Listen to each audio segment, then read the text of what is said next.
আল্লাহ যখন কাউকে ভালোবাসে তখন তার শরীরে 4টি নিশানা পাওয়া যায়, অর্থাৎ 4টি আলামত যদি আপনার শরীরে থাকে মনে করবেন আল্লাহ আপনাকে ভালোবাসে। 4টি নিশানা।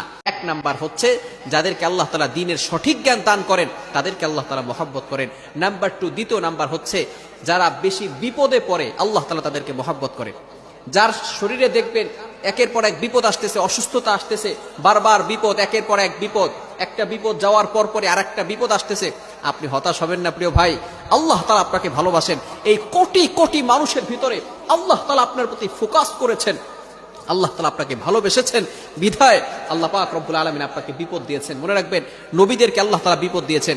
ইব্রাহিম আলাইহিস সালাম খলিলুল্লাহ এবং মিল্লাত আবিকুম ইব্রাহিম, যিনি সকল মুসলিম উম্মাহের সকল মুসলমানদের পিতা এবং সকল মুসলমানদের লিডার নেতা, সুতরাং ইব্রাহিম আলাইহিস সালামকে আল্লাহ তাআলা সবচেয়ে বেশি কষ্ট দিয়েছেন।